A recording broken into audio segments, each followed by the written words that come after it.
All right. So it has now been confirmed that Charlie Kirk was assassinated, point blank, period. A husband, a father to young children, which pains me, and he was killed. Now, it's a brutal snapshot, and it perfectly represents the authoritarian left. He was killed in the middle of a debate. That tells you everything that you need to know about the authoritarian left. It represents everything. They're not interested in discourse, dialogue. They want to dominate you. Okay? You are not a human being according to them, which is why they fight so hard to dehumanize you, because they want to be justified in whatever actions that they take. You are an obstacle in the way of their ideological and political endgame. Okay? And you are not helping yourself by not acknowledging that. That is a harsh reality, but it is reality nonetheless. And I don't say this to be negative, but Charlie Kirk, in comparison to a lot of other commentators, is relatively milquetoast. More even keeled. Far more, or rather less, rough around the edges than some of the others. Willing to remain cordial and respectful even when being shouted at. That's who Charlie Kirk was. And they offed him. And you best believe that those that are celebrating right now want you dead as well. We're not helping ourselves by pretending that that isn't the case. Okay? For a very long time, the authoritarian left has taken advantage of people's decency. You've heard me use this boxing analogy if you watch my channel or watch when I had my podcast over the years, streaming daily, saying and using this analogy in that it is the equivalent when dealing with the left.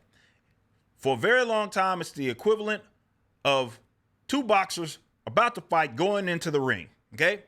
One boxer wants to fight honestly. No loaded gloves and nothing like that, doing everything by the books.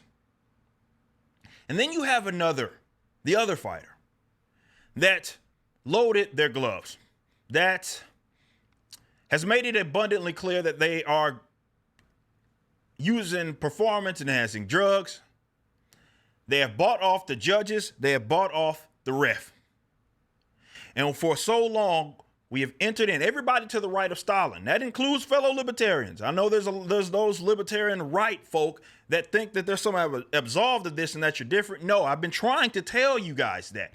And I say this as an ANCAP. I have been trying to tell people that follow my content over the last almost 15 years. You know that I've been saying this for a very long time. It is the reality. They're going to lump you in there regardless of what your actual ideology is. And I've had my gripes, especially economically, when you have Republicans that take left-leaning economic positions.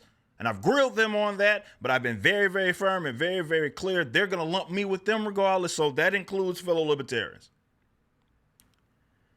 I know I'm going on a bit of a tangent, but they see you as an obstacle.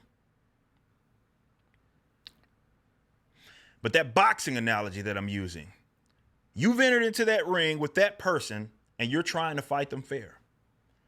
But they have said and shown you that they're not willing to do that. You're not being noble by entering into that ring as if all is good. You're being stupid. From a strategic perspective, if you actually value liberty, you have to acknowledge the harsh reality. These are folks that are anti-liberty, okay? They,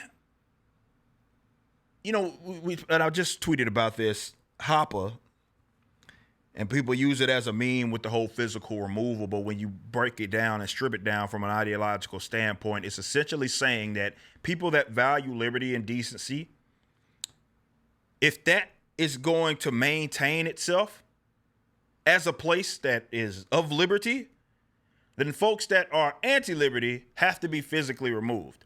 You can't exist among them. They have no desire to reason with you. And that's what I said, that the Charlie Kirk murder is a brutal snapshot and represents the authoritarian left, because they have no desire to reason. You can't reason them out of their position. They want you gone. They will weaponize your decency against you, but it's only to get what they want. And people have to start acting accordingly. You have to understand that whether you are not their enemy, they consider you theirs. Anybody basically to the right of Stalin, doesn't matter if you call yourself libertarian, classical liberal, Republican, conservative, doesn't matter. They consider you, if you're not abiding by their particular ideology, they consider you an enemy. A subject to be eliminated, an obstacle. And it's gotten worse over the past decades because they've been able to be enabled, really, by the state in a lot of cases because they're a lot more lenient on them when they do foolish things. When we all know the reality is that the vast majority of the political violence that happens in this country is coming from leftists. Not some Klansman sitting in a freaking bush when I leave the house because I live in the South. That's what they perpetuate. That's what they want people to believe, but it's not a reality.